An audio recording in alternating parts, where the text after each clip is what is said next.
Ma'am हम ऐसा test करने जा रहे हैं जो ये डॉक्टर्स भी सलाह देते हैं और ये कहते हैं कि बच्चों को देना चाहिए। जी हाँ, देसी घी। मनोज जी, आप तो कहते होंगे कि बेहतर है सेहत के लिए, कहते हैं ना? देसी घी अगर ग्रास फेड काऊ घी है। डॉक्टर प्राची, आप भी कहती होंगी बच्चों को देसी घी देना चाहिए। तो अब हम देसी घी को चेक करने जा रहे हैं कि क्योंकि मार्केट में खबर ये आई कि देसी घी भी नकली बिक रहा है, ब्रांड के नाम पर लोगों के घरों में नकली पहुंच रहा है। बताइए सर, ये जो देसी घी आप टेस्ट कर रहे हैं ये असली या नकली? क्योंकि सबसे ज्यादा खेल इसी का है और सब लोग कहते भी हैं कि सेहत के लिए बेहतर है।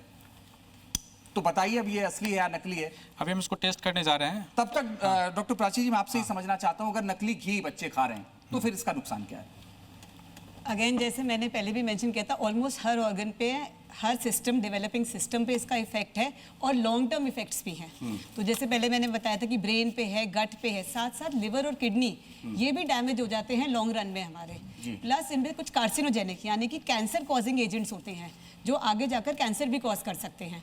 प्लस बच्चों में स्पेसिफिकली एंडोक्राइन इश्यूज, जो हार्मोनल डिसऑर्डर्स होते हैं, हम प्यूबर्टी देखते हैं बच्चों में आजकल एज से पहले हो रही है, या कुछ और जो ग्रोथ इश्यूज आते हैं, ये बहुत कॉमन हो रहे हैं because of these adulterants, specially घी के अंदर, पनीर के अंदर। और ये वो प्रोडक्ट्स हैं जो हम आज पीडियाट्रिशियंस एंड क्लिनिशियंस बोलते हैं अपने पेरेंट्स को कि आप प्रोटीन रिच फूड दीजिए, घी डालिए उसके अंदर, और तब भी वो अडल्ट्रेटेड है। तो काफी पेरेंट्स से सवाल करते हैं हम क्या कर सकते हैं। ठीक है सर, बताते रहिएगा कैसे टेस्ट करें आप इसको।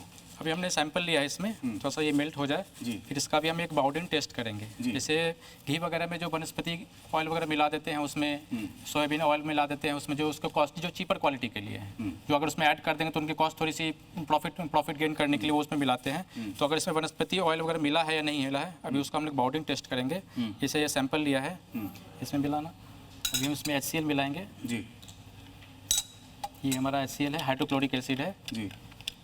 और फिर इसमें हम एक PMAB टेस्ट, जैसे आप दिखा सकते हैं इसमें। इसको क्या कहते हैं, एक बार प्रोसेस भी बताते रहिएगा। हाँ, बता रही है। जैसे सैंपल लिया, अभी हमने इसमें HCl डाल रहा हूँ, एसिड डाल रहा हूँ जी।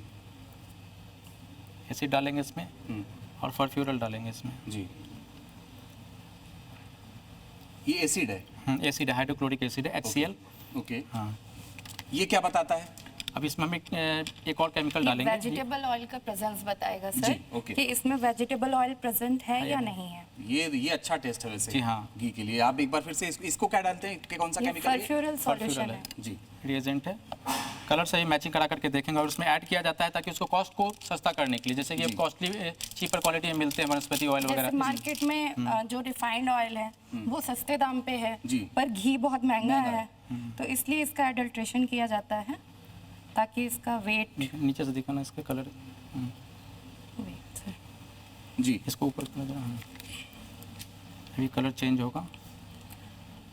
ये इसको अलग अलग केमिकल से चेक किया जा रहा है। हाँ जी सर। सर इसमें बताइए कि ये कितनी देर में बता देता है? अभी जस्ट 5 मिनट्स। Okay, 5 minutes.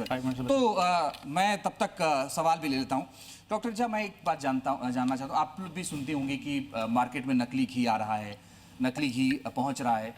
अगर वो नकली है और उसमें पता नहीं क्या मिला के बनाया जा रहा है, ये बच्चों को देना चाहिए? ये तो सवाल है ही नहीं कि नहीं ही देना चाहिए, मगर अगर वो पहुंच भी रहा है तो कैसे बचें इससे? पहुंच रहा है तो कैसे बचे, ये तो बड़ा मुश्किल टास्क है अगर उस पर FSSAI मार्का लगा हुआ है। देखो, हमारे कंट्री में हर चीज़ की वैलिडिटी और उसकी क्वालिटी, उसके अश्योरेंस के लिए कंपनी है, मतलब अथॉरिटी है जो उसको पास करती है। अगर उस पर वो मार्क लगा हुआ है तो वो इम्पॉर्टेंट है।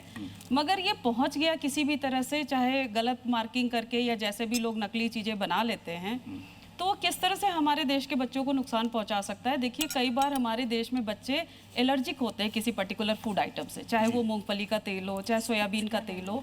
अगर उससे मिलावट हो रखी है या किसी और वनस्पति घी से मिलावट हो रखी है या किसी ऐसी चीज़ से मिलावट हो रखी है जो उस धर्म के लोग नहीं खाते, तो ये फूड को कभी भी ये नहीं समझना चाहिए कि वो सिर्फ हेल्थ तक हमारे को, मतलब शारीरिक रूप से सिर्फ नुकसान पहुंचा सकता है, वो हमें मेंटल लेवल पे भी नुकसान पहुंचा सकता है in terms of thought process और आर रिलीजियस प्रैक्टिस।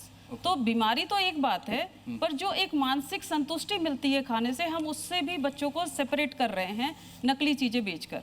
तो इससे मुझे लगता है कि ये दोनों ही तरह से हमारे देश के बच्चों को नुकसान पहुंचा सकता है, शारीरिक भी, मानसिक भी, और सोचने के तरीके से भी, और रिलीजियस प्रैक्टिस से भी। ठीक है, कितना समय लग रहा है सर अभी? सर कितना इसका wait करना रिजल्ट आ चुका है। आ चुका है, बताइए इसके बारे में बताइएगा। रिजल्ट आ चुका है। ये देसी घी को हमने टेस्ट किया है जी सर, ये तो पास हो रहा है अभी टेस्ट में जी। ये जो भी ब्रांड का घी है छोड़ दीजिए ब्रांड का बाद में कर लेंगे, मगर मतलब हाँ ये टेस्ट में पास हो रहा है सर। ये पास हो रहा है। हाँ जी। अभी और वक्त लगेगा? नहीं होगा, सर, इसका रिजल्ट कलर आ गया अगर है। इसमें कुछ अगर इसका कलर चेंज होता तो हम कहते कि ये एडल्ट्रेटेड है, लाइक रेड कलर हो जाता तो ये एडल्ट्रेटेड होता, पर ये सेम कलर में है तो इट मींस कि ये सेफ है। ये सेफ है।